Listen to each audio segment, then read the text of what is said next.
দিয়েছি উপরে, এখানে নাল্লি পিস আছে দুটো। Hello everyone, welcome back to my channel. আমার মাম্মা স্নান হয়ে গেছে, ওর ঘাটা একটু আস্তে আস্তে শুকোচ্ছে। হ্যাঁ, ও যা পড়ে গেছে বলো। ও সারাদিন কথা নেই, মানে কথা আছে আমার সাথে, কিন্তু যেই ক্যামেরার সামনে আসবো ব্যাস ওর আধিক্যতা চালু হয়ে যায়। তো কাল ও পড়ে গেছিল সেদিনে, তো ভিডিওটা দেখালাম তোমাদের, কত রক্ত বেরোচ্ছিল। তো এখনও ঠিক আছে, ওকে ওষুধ লাগাচ্ছি টাইমে টাইমে। তো এখন যাব আমি মাটন করতে। আমার হাজব্যান্ড মাটন নিয়ে এসছে, ও ম্যাগনেট করে রেখে দিয়েছে। তো এখন আমি মাটন করব, আর আমার মাম্মাম দুষ্টুমি করছে। আর দেখ, এই দেখ এ মাম্মাম, ওই দেখো বিছানার চাদর। মা, এই ডাব্বাটা উপরে পা তুলে খাটে উঠছে, বদমাসি দেখেছো? ওই দেখ, ওই দেখ, ওই দেখ কি অবস্থা চাদরে। হ্যাঁ, তো আর লেট না করে এবার যাব রান্না করতে, যেহেতু বহুত লেট হয়ে যাবে। আর গরম 40 ডিগ্রি, মানে মনে হচ্ছে আরো বাড়ছে, এত কষ্ট হচ্ছে না। মেয়ে পুরো ছেলে খাতা বই সব ছিঁড়ে দিল।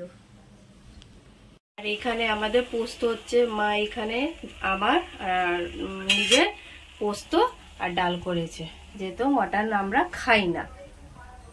আর একটু বেগুন আর পটলের ঝাল হয়েছে। এখন চলে এসছে আমার বর রান্নাঘরে, মাটন করবে। খুব লাগছে না তেলটা চোখে? গোটা গরম মশলা দিল আর তেজপাতা।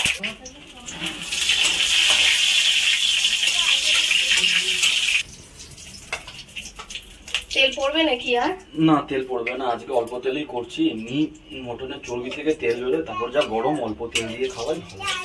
কোন পেঁয়াজ দিচ্ছে,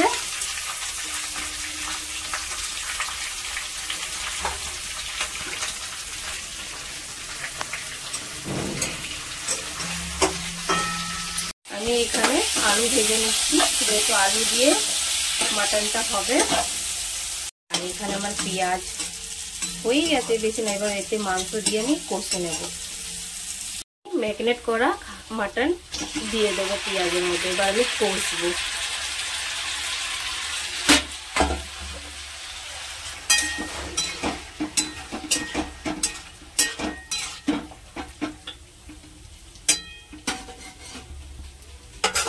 আমার এখানে সব রকম মশলা রেডি হয়ে গেছে। এখানে ধনে আর জিরে গুঁড়ো নিয়েছি, আর মটন মশলা, আর এটা শুকনো লঙ্কা গুঁড়ো। আর এখানে আমি বেটেছি তোমার টমেটো, পেঁয়াজ, আদা, রসুন আর কাঁচা লঙ্কা। তো এগুলো বেটে এবার দিয়ে দেবো মাংসতে। আমার মাংস এখানে আমি সব মশলা দিয়ে দেবো।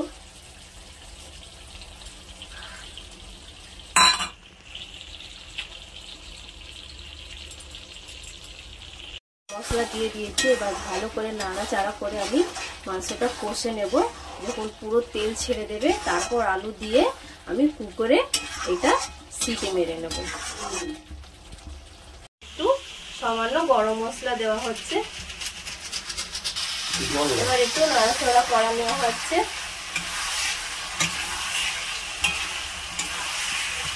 আমি মাংস কুকারে দিয়ে দিয়েছি, এবার আমি আলু দিয়ে দেবো উপরে।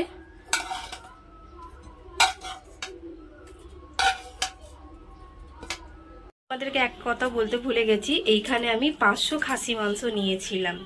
আর খুব বেশি আমি মানে 4টে থেকে 5টা আলু নিয়েছি, ওটাই দুভাগ করে আমি দিয়েছি আলু। বাপরে যা রোদ না বাইরে, উফ প্রচন্ড গরম। জল দিয়ে দিয়েছি মাংসতে, এগুলো সব টেনে নেবে। এরকম দেখে মনে হচ্ছে কি অনেক জল আছে, আমি এতে গরম জল দিয়েছিলাম। এবার এতে আমি ঢাকনা দিয়ে আমি মোট 10টা মতো সিটি দেবো, যেহেতু রিয়াজি খাসি আছে আর অনেকগুলো নাল্লি পিস আছে, এই জন্যে। আচ্ছা, আর এক কথা বলার আছে যে আমার ভিডিও 35% লোক যারা সাবস্ক্রাইব করেছে তারা দেখে। এবার কালকে 2 দিন ধরে দেখছি 82, মানে 82, হ্যাঁ 82 লোক সাবস্ক্রাইব না করে ভিডিও দেখছে। তো তো তাদের কাছে আমার খুব রিকোয়েস্ট আছে যে আমাদের চ্যানেলটাকে সাবস্ক্রাইব করে দাও প্লিজ, দেখো আর আমাদের পাশে থাকো। আর আমাদের ভিডিও কেমন লাগে অবশ্যই কমেন্ট করে জানাও। দুটো বাচ্চা নিয়ে এই ভিডিও করি, প্লাস এই দেখো এখন এই রান্না করব, খাবো দাবো, ছেলে মেয়ে ঘুমোবে, তো হাফ এডিট করব আবার হাফ রাত্রিবেলা করব। আমার অলরেডি একটা ভিডিও এডিট করা হয়ে গেছে, সেটা আমি একটু পরেই পোস্ট করব। তো সেটাই তোমাদেরকে বলা আছে যে যারা যারা আমাদের চ্যানেলে নতুন আছো আমাদের চ্যানেলটাকে সাবস্ক্রাইব করো। আমাদের খাসি মাংস হয়ে গেছে, আবার বরকে দিয়েছি উপরে। এখানে নাল্লি পিস আছে দুটো, একটা নাল্লি পিস আছে, ওটা দাও বাবুকে। এই যে বর খেতে বসে যাচ্ছে। কি গো, মাংস ভালো হয়েছে, মাংসটা ভালো বলেছে। তুমি খেয়েও নিয়েছো? একটু টেস্ট করে দেখো। ভালো হয়েছে? বাহ।